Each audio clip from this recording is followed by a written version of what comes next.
do that. I'm curious if there was a specific turning point where you really saw him start to grasp that at whatever point in his career. Well, I think last year when he played, for the most part, he did a good job of, staying within himself and doing that. I think sometimes in practice, especially when things don't go exactly like we have them drawn up, he can, sort of overanalyze things a little bit in terms of maybe why it didn't work rather than just focusing on the next play. But, basically in the last scrimmage, I thought he played really, really well. I saw, really good signs of, what he needs to be as a leader and to be the quarterback to play winning football. And I was very encouraged by that. We'll go to Michael Casagrande next. Yeah, Nick, just wonder what was the biggest question mark you hope to answer with the game Saturday at Missouri? Well, I think there's a lot of questions. I don't think there's a biggest question. I mean, every player that you're playing that's a new player that hasn't been a starter before,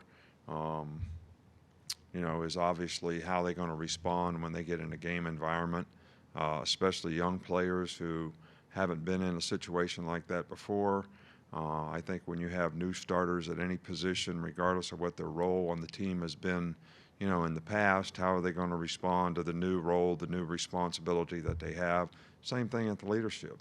Some guys are assuming leadership roles now that, they didn't have to do in the past, even though they played. How are they going to, manage that? So there's a lot of questions that get answered in the first game. I think, first games usually tell you a lot about where you are and who you are.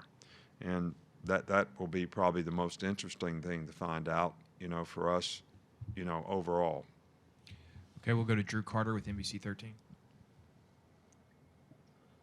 Hey, Coach. Earlier this week, we saw Mac Jones pretty much name every starter on the Missouri defense with their number and a little scouting report on them, too. What do you think that says about his preparation for this game specifically and as a whole? Well, I think that's really what you'd like for players to do in terms of their preparation. You got to know yourself, obviously, but you also have to know your opponent. And they have a very good defensive team. I think our players respect that. And they've got a lot of starters back from a year ago.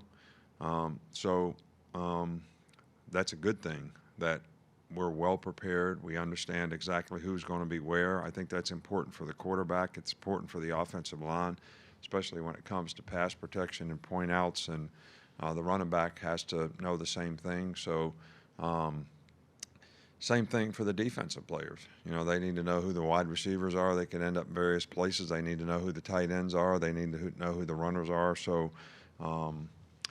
we try to do a very thorough job of getting them that information. We also even, have what we call signal callers meetings where, a player is assigned to a specific thing that he has to research and study and then report on Friday night to his teammates. So these are all ways to try to get players to understand how to prepare for a game. Okay, we'll go to Brett Hudson. Hey, Coach, how much has Christian Barmore been able to do in practice this week, and do you see him being available Saturday? I can't really say right now. He's done a little more each day. I think, when you have an injury like this, sometimes the more you do it, it creates a little soreness, and then you have to back off a little bit. Then you can do a little bit more the next day. So he's worked every day, this week, and he's made progress. And we're encouraged by, the progress that he makes. I think he gets a little frustrated because he wants to be 100%. But, players have to learn that when they come back from injuries, you have to be able to give 100% of whatever you have. If you're 70% and you can give 100% of 70%, that's how you get to 75, 80, 85, 90, and that's how you get back to 100%. But you can't get frustrated just because you're not 100% the first day you hit the field.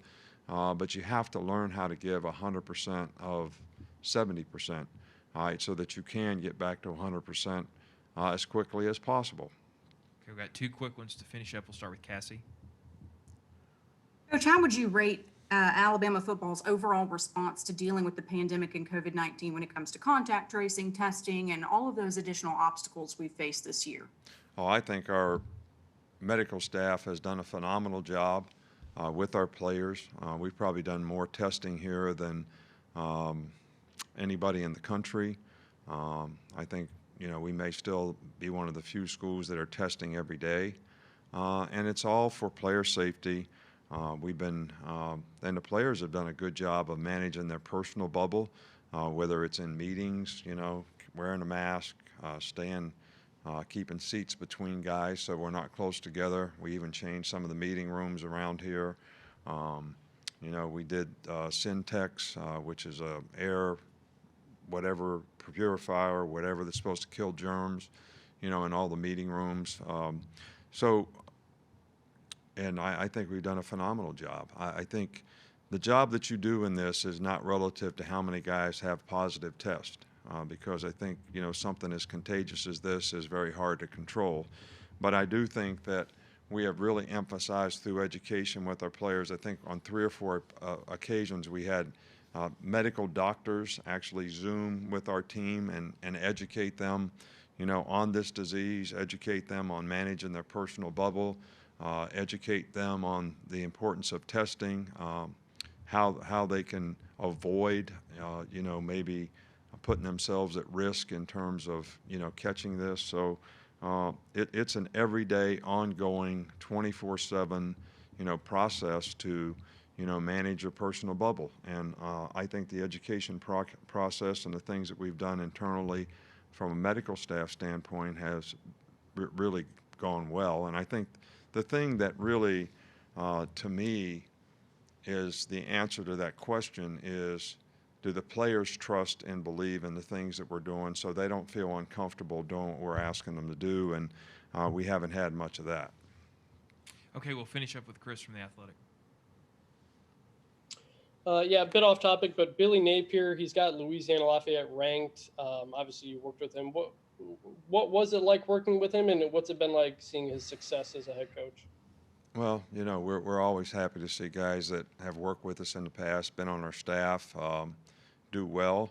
I certainly have a lot of respect for Billy. I actually went over and spoke at a fundraiser at ULL a couple years ago to, help his program out. And we played him a couple years ago, or last year, I can't remember. It's been a while back, but they were very well coached and very difficult, to, stop offensively, and their players play hard. They're very disciplined. So I think he's done a phenomenal job with the program there. It's no surprise to me. He comes from kind of a coaching family, and he was a very dedicated, good person who believes in a lot of the principles and values that I think, can help you be successful as a coach. So this is no surprise to me, and we're very happy to see that he's doing well there. All right, thanks, Coach. That's all we got. All right, thank you.